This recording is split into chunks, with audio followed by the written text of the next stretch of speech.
Continuamos con los grandes síndromes dolorosos. En este caso, la parte 2.1, la rodilla. La rodilla es una articulación bicondilia desde el punto de vista anatómico y una tróclea desde el punto de vista mecánico, que está formada por los cóndilos femorales, los platillos tibiales y las facetas articulares de la rótula. La rótula se encuentra delante del fémur. En su polo superior se inserta el cuádriceps, que se fija en su polo inferior en la tibia a través del tendón rotuliano. Entre los platillos tibiales se insertan los ligamentos cruzados, el ligamento cruzado anterior que evita los desplazamientos hacia delante de la tibia, el cruzado posterior que evita el desplazamiento hacia atrás de la tibia, el ligamento lateral interno va desde el cóndilo femoral interno hasta la cara anterointerna de la tibia y el ligamento lateral externo desde el cóndilo femoral externo hasta la cabeza del peroné. Entre los platillos y los cóndilos femorales se encuentran los meniscos, estructuras fibrocartilaginosas que actúan como almohadillas en los movimientos de la rodilla. Los músculos que actúan sobre la rodilla son de dos tipos, extensores como el cuádriceps y los flexores. Los flexores están situados en la cara interna de la rodilla y son los que forman la llamada pata de ganso, que son el semitendinoso, el recto interno y el sartorio, además del semimembranoso. En la cara externa de la rodilla se encuentra el bíceps crural. El líquido sinovial se encarga de lubrificar la rodilla. Cuando existe un obstáculo que aumente la fricción, la membrana sinovial se hipertrofia y aumenta la cantidad de líquido sinovial para intentar así evitar que el roce estropee la articulación. La articulación de la rodilla realiza fundamentalmente movimientos en dos planos perpendiculares entre sí. Los movimientos de flexoextensión, que llegan a 130 grados en el plano sagital gracias a la articulación fémoro-meniscal, y el de rotación interna y externa, que llega a 90 grados en el plano frontal gracias a la articulación meniscotibial. El examen físico se realizará mediante la comparación bilateral en dos posiciones, de pie y tumbado, de cúbito supino y de cúbito prono. Debe comenzar por la inspección en bipedestación para observar la presencia de una alteración del eje de la rodilla, una atrofia del cuádriceps o una actitud de la rodilla en flexión, todos ellos signos de patología importante de la rodilla. Se valorarán las desviaciones axiales. En el plano frontal se puede observar un genu varo o rodillas separadas o en O, o genu valgo o rodillas juntas o en X.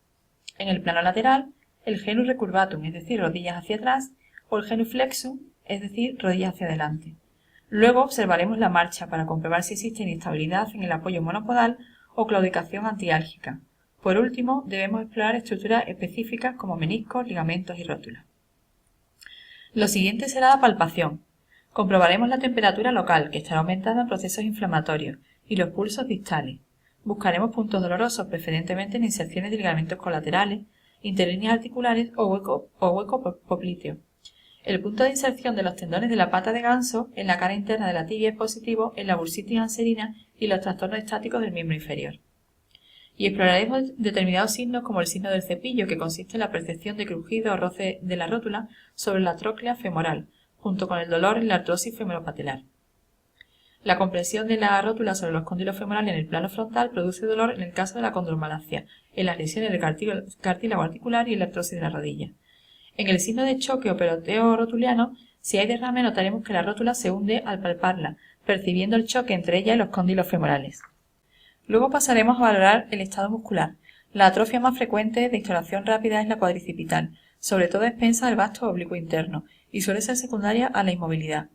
Por último, exploraremos la movilidad articular en decúbito supino usando maniobras exploratorias especiales, que determinan el grado de instabilidad de las lesiones ligamentarias, como la prueba del valgo forzado. Se observará que se entreabre la articulación y esto es lo que se conoce como bostezo, si existe lesión en el ligamento colateral interno. En la prueba del valgo forzado se explora el ligamento colateral externo. En la prueba del cajón anterior valoraremos el cruzado anterior y en la del cajón posterior el cruzado posterior. Para valorar el menisco usaremos pruebas que manifiestan tanto alteraciones parameniscales como roturas, entre ellas el signo de Bragar, la prueba Murray o los signos de Steinman. No siempre es fácil hacer el diagnóstico de las estructuras comprometidas en el síndrome doloroso, especialmente en los trastornos periarticulares. Por ello es frecuente que se necesite de exámenes complementarios para llegar a un diagnóstico.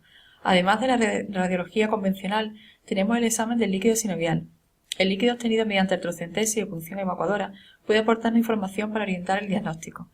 La celularidad del líquido sinovial es el mejor índice para determinar el estado de inflamación articular. Cuando el líquido es hemático, hemartros, indica lesión grave, rotura de estructuras como el ligamento cruzado anterior, esguince, los ligamentos colaterales grado 2, fracturas, etc., secundarias a traumatismo, o bien alteraciones de la coagulación tipo hemofilias. El hemato recidivante debe hacernos sospechar de sinovitis velloso nodular. Si vemos flotar en la superficie gotas de grasa, deberemos buscar fracturas asociadas, sobre todo intraarticulares, no desplazadas que pueden haber pasado desapercibidas. La biopsia sinovial puede orientar en determinadas artropatías infecciosas y es muy demostrativa en la tuberculosis de rodilla. En la artritis monocristalina, como en la gota o la condrocalcinosis, aparecen cristales de urato o pirofosfato cálcico en la sinovial. La ecografía permite obtener imágenes de las estructuras musculoesqueléticas en movimiento. Su principal limitación técnica es la imposibilidad de visualización del hueso subcortical, pero logra buenas imágenes de tendones, bolsas sinoviales, ligamentos, derrames, sinovitis y cuerpos libres articulares. Desde la aparición de la resonancia nuclear magnética, la indicación del ATAC se reserva para el estudio de la articulación femoropatelar, especialmente cuando se sospecha un mal alineamiento y para la detección de cuerpos libres articulares. La principal indicación clínica de la resonancia en la rodilla es el diagnóstico de lesiones intraarticulares como la rotura y la degeneración meniscal, así como la rotura de ligamentos cruzados. Por último, la artroscopia permite la visualización e instrumentación de la articulación sin necesidad de desarrollar un abordaje quirúrgico abierto. Esta técnica ha revolucionado el enfoque diagnóstico y terapéutico de numerosas lesiones articulares, particularmente en la rodilla.